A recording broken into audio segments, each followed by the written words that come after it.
So floodplain fundamentals. This is down in the southern tip of Florida. It's actually called Stiltsville.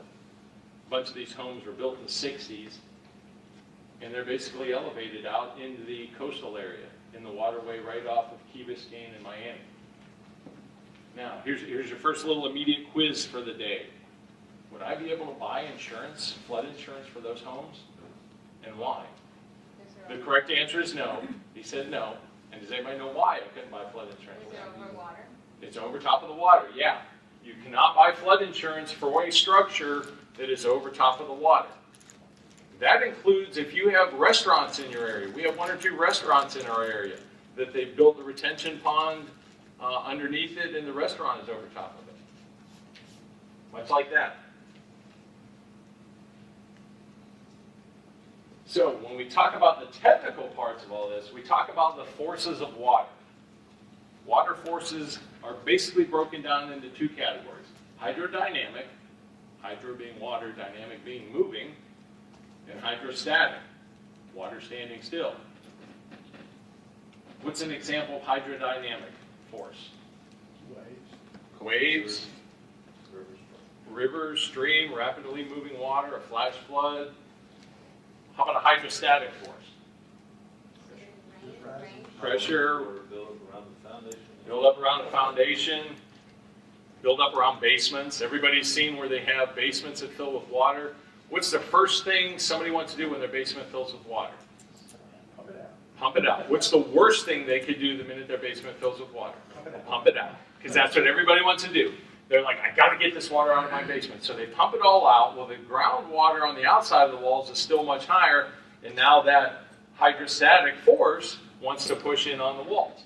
That's why they always tell people, if you got water in your basement, I know you hate seeing it there, but you should take it down in draws, take it down in levels, whether it's inches at a time, maybe a foot a day, something where the groundwater is regulated. Because that's what happens. People pump out their basement and go, hey, I got all the water out. The next day they see all these cracks and water's coming in through the cracks.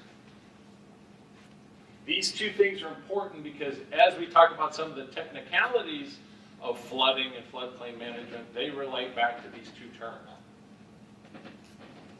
So, when we talk about floods, we essentially have 3 types of floods. We have riverine, we have coastal, and we have shallow.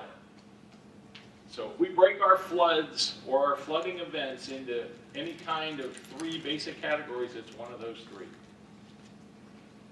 The very first one is riverine, and this is taken right out of FEMA 480, so you can probably find a whole section that's about riverine flooding. Basically, it occurs because of all the collection area. You know, if we have mountains or we have a divide, all our tributaries that collect there add up, and that's that whole watershed area that collects it. Now keep in mind, we don't have to have mountains, we don't have to have hills. All we have to have is some measure of slope. I mean, we have no mountains, we have very few hills in Florida, but we still have large collection areas because all this has to do is be a few feet higher, and obviously the water's going to collect. It occurs in a channel. That's a prime requirement. It must have a channel. And it results in overbank flooding. Guess how they came up with that term?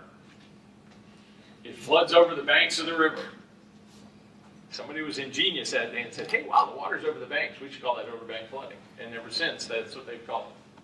But that's the actual term, overbank flooding. You have your water in a normal stream bed or riverbed. This area collects, and down here floods. One of the important aspects to remember that is that doesn't happen immediately. If I get heavy rains or I get a storm event or if I have snow melt that attributes to that, it can collect here. It can take several days before it migrates down here and floods in this part. That's why we have a whole bunch of different agencies from the USGS to local authorities to local municipalities monitor river heights. So they can tell residents, hey, downstream, you may have flooding. We're seeing that now from the tropical storm that just occurred in Florida. A couple days ago, we had massive amounts of rain over a short period of time. Just this weekend, they're projecting that some of the rivers are going to crest because we're talking about very slow-moving rivers, very broad waterways, but the idea is it's going to take a while, but those rivers are just cresting, well, yesterday, today, and they'll probably start receding by the end of today or the weekend. But the idea is the storm went through on Tuesday, and here we are 2 or 3 days later, and now when we're seeing the flooding effects.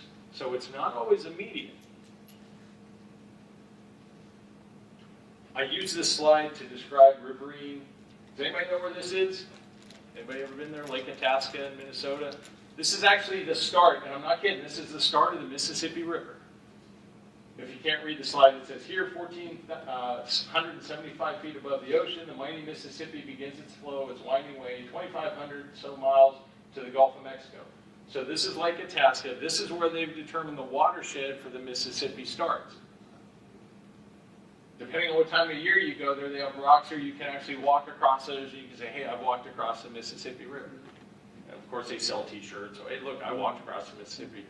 The reason I have that there is it gives you the big picture. So something that we know the Mississippi River that farther south is a mile across all begins at part of a tributary watershed that isn't more than, 15, 20 feet across and maybe 1.5 feet deep. And when we talk about that accumulation of how riverine systems work, it all starts here, and by the time it gets to the Gulf of Mexico, 2,500 miles later, we know how big it is there. And we know how that adds up in areas like New Orleans and stuff, where the accumulation, where the alluvial fan is, where all the water empties into the Gulf. Our next type of flooding is coastal. Coastal can result in storm surge. Storm surge is nothing more when I have a storm offshore, whether it's a hurricane, tropical depression, whatever it might be. When I have that storm offshore, as it moves inland, it piles up the water. The piling up of that water and the flooding on the coast, on the shore, is affected by the tides and the coastal topography and the bathymetry. The depth of the beach, the slope of the beach, a whole bunch of factors come into play. And that's what leads us to our storm surge effects. It can lead to coastal erosion. We've seen that. Anybody that lives near a coast, look what we saw with with Hurricane Sandy a few years back. Generated by tsunamis.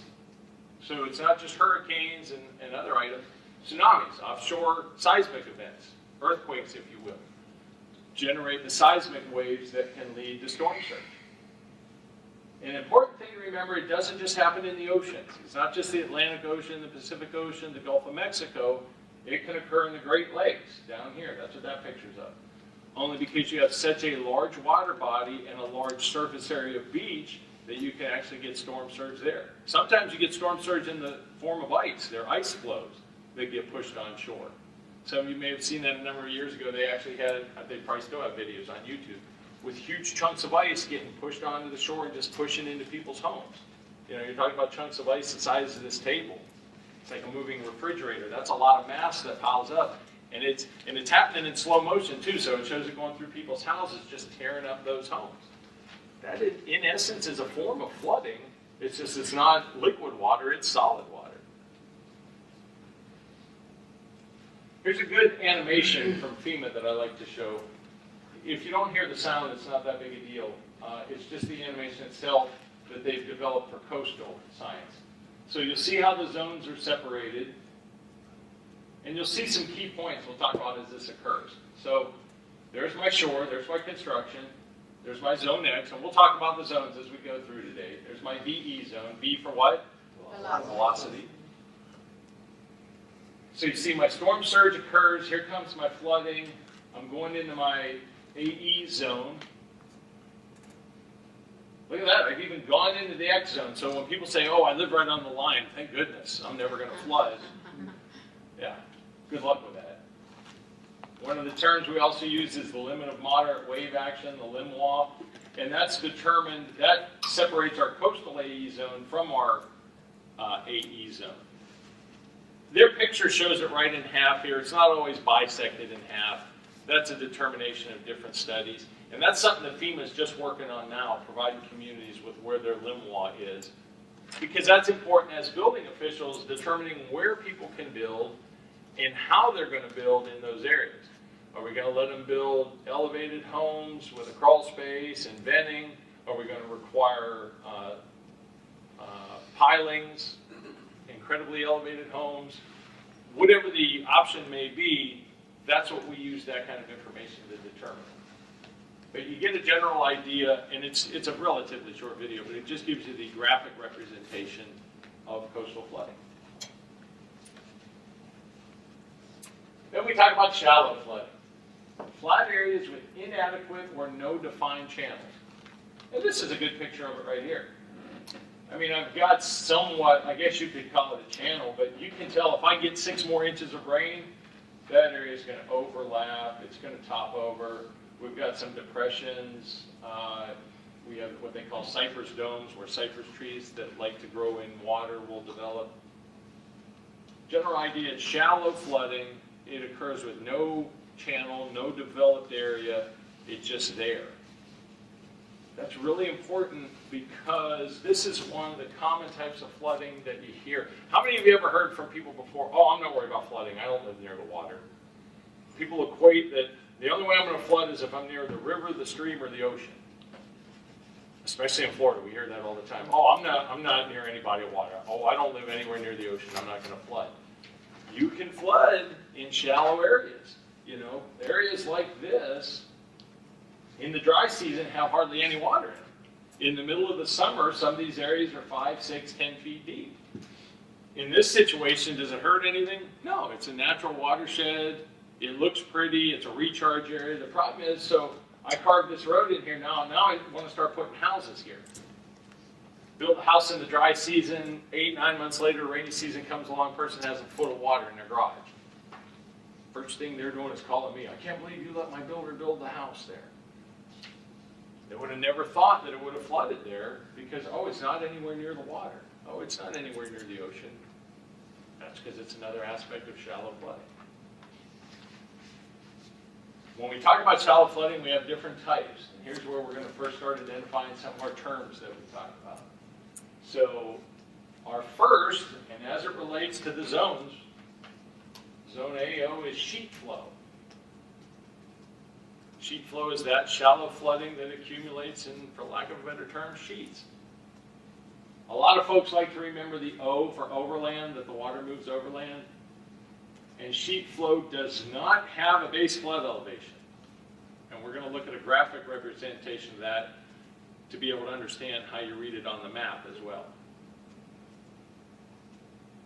Our next shallow flooding is ponding. And that's zone AH, and I've heard folks say, hey, the H is good for holding. It holds water like a pond does. I'm like, hey, if that works for you. That does have a BFE, and we'll see the example of that. The important thing to remember here is sheet flow does not have a base flood elevation. Ponding does have a base flood elevation. And then we have urban drainage. If you live in any urban area, city area, where there's, for lack of a better description, too much concrete, too much asphalt, not enough natural drainage area, when you get a significant rain, you get flooding. Most of it's probably not natural by design. The rain is natural, but the flooding isn't. It's just we build a whole lot of homes, a whole lot of cities, or a whole lot of concrete, and now we get flooding. Tampa, where I live, has it bad. Miami, Fort Lauderdale, a lot of urban areas. Houston, a lot of urban areas have flooding to that effect.